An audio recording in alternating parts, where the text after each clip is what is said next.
So to that point, you were detailing the weight room, Hmm. and to that point, was that the moment you felt comfortable in racing in your body?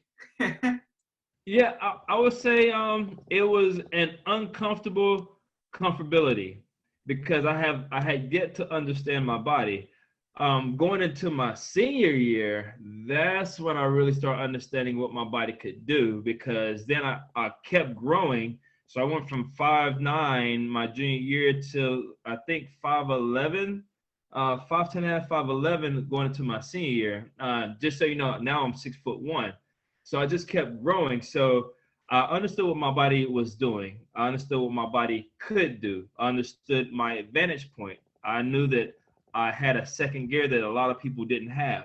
So yeah, just nailing down that weight room and saying, okay, if I continue to work on this, that, and another, it's gonna only increase my potential as a track and field athlete. And so I went from my first year running track, running 11 flats, 11-1 my junior year. So my slowest times was like 11-1s.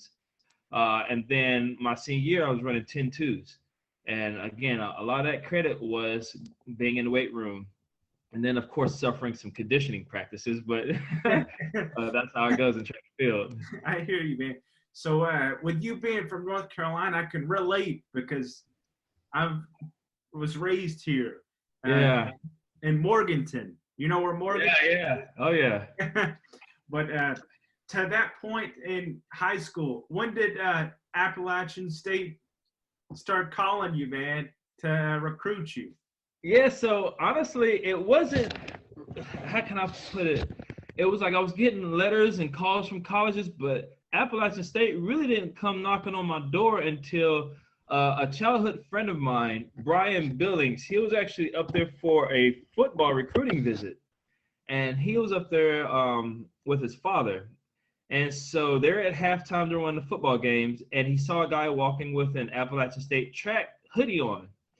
And at the time, it was the assistant coach, Coach Robert Johnson, who is now the head coach of University of Oregon's track and field team. And if you know anything about collegiate track and field, Oregon is doing their thing. So kudos to Coach Johnson. So Mr. Billings went up to him and said, "Hey, I would like to speak to your coach or one of your coaches if they're here." And he was actually like, "I'm the assistant coach."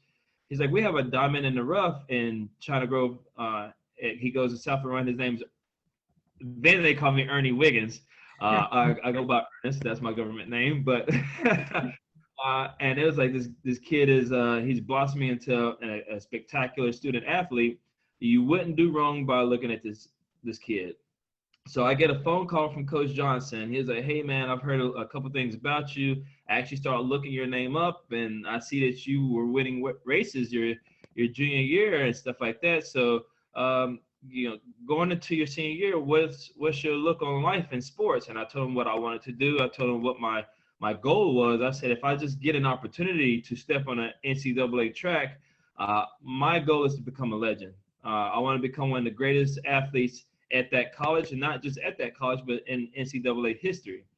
Um, and the one thing that kind of separated Appalachian State from 50 to 75 other colleges is that they talk to me as a person. And I could talk about South Carolina, East Carolina, Miami. I can name tons of other colleges.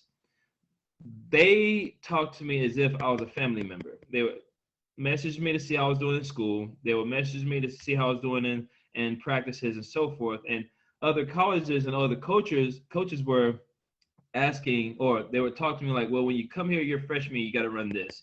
Your sophomore year, you got to do that. So it was always statistical analysis speaking to these other coaches when Appalachian State talked to me as if I was a family member.